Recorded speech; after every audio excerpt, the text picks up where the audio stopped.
जिनको जांच एजेंसी और बिठाने का शौक है वो लोग अपने कार्यकाल में कहाँ थे, जिस टाइम पे खुलेआम महिलाओं के साथ छेड़छाड़ और बलात्कार होता था। उस वक्त का दौर वो याद करें कि उस वक्त में क्या था, तब कौन सी जांच एजेंसी उनके पार्टी की थी। यही हरकतों के कारण और यही इनके कार्यकर्ताओं की उद्दंडता के कारण जो है ना, आज पार्टी की स्थिति है। यदि अनुशासन के साथ पार्टी को लेकर चलते और विनम्रता रखते स्वभाव में भी और वाणी में भी, तो शायद आज पार्टी किसी और स्थान पर होती। मैंने लगभग 9 करोड़ के आसपास की योजना, 10 करोड़ में से 9 करोड़ की योजनाओं का मुझे लगता है कि मैंने अलग अलग रोड और नाले के निर्माण, रोड के निर्माण, कई मंदिर प्रांगण के आसपास के क्षेत्र, कई मुख्य जो मार्केट के क्षेत्र हैं, कई ऐसे ग्राउंड हैं जहां पर युवा साथी खेलते हैं,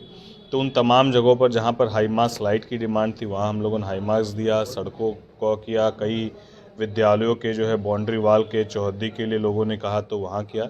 लगभग 9 करोड़ की राशि अभी तक हम लोगों ने स्वीकृत की और आवंटित की, और उस पर काम मुझे लगता है कि लगभग का कार्य पूर्ण हो चुका है। आने वाले 20 और 22 तारीख को हम लोग विधिवत पूरी तरीके से सभी योजनाओं का उद्घाटन भी करने जा रहे हैं। है कि परिवार के लोगों से मेरी कल मुलाकात हुई और परिवार के लोगों ने स्पष्ट रूप से कहा कि पुलिस प्रशासन जिस तरीके से इसमें त्वरित कार्रवाई की और 24 घंटे का भी समय नहीं लगा, अपराधी को गिरफ्तार किया, और खुद पुलिस के कप्तान, जिला के एसपी साहब खुद वहां जाकर परिवार के लोगों से मिले, उनको हर तरीके से प्रशासन मदद किया। बावजूद ये मान सकते हैं और ये होना भी चाहिए कि भैया जिसके घर पे एक 4 साल की बच्ची के साथ इस तरीके का दुष्कर्म होकर इस निर्मम हत्या होगी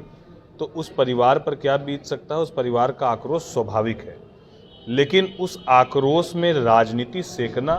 और अपनी राजनीति करना ये कहीं भी शोभा नहीं देता है विपक्ष के लोगों को। जिस तरीके से समरानालय के अंदर घुसकर तोड़ फोड़ करना, कुर्सी पर बैठकर रील बनाना,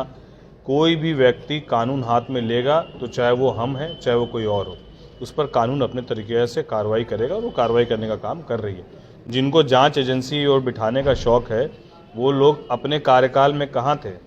जिस टाइम पे खुलेआम महिलाओं के साथ छेड़छाड़ और बलात्कार होता था। उस वक्त का दौर वो याद करें कि उस वक्त में क्या था, तब कौन सी जांच एजेंसी उनके पार्टी की थी। यही हरकतों के कारण और यही इनके कार्यकर्ताओं की उद्दंडता के कारण जो है ना, आज पार्टी की स्थिति है। यदि अनुशासन के साथ पार्टी को लेकर चलते और विनम्रता रखते स्वभाव में भी और वाणी में भी, तो शायद आज पार्टी किसी और स्थान पर होती। कई लोग इन्वॉल्व हैं, उसमें कई ऐसे भी लोग हैं जो उस पार्टी से ताल्लुकात रखते हैं, उस पार्टी से जुड़े हुए हैं। तो मैं किसी एक पार्टी विशेष पर नहीं बोलूँगा, लेकिन हाँ, और भी कई लोग थे और उसमें उन पार्टी के भी लोगों की अहम भूमिका जरूर। हमारी प्राथमिकता वहाँ चुनाव लड़ने की नहीं है, हमारी प्राथमिकता देश हित में और बंगाल हित में यही है कि एनडीए जिस तरीके से मजबूती के साथ बिहार में चुनाव लड़ा तो 200 पार के लक्ष्य को हम लोग साध पाए, ठीक उसी तरीके से बंगाल को बचाने के लिए अब सभी एनडीए घटक दल के लोग एक साथ होकर वहाँ चुनाव लड़ेंगे, और उसमें हमारे नेता राष्ट्रीय अध्यक्ष चिराग पासवान जी ने ये भूमिका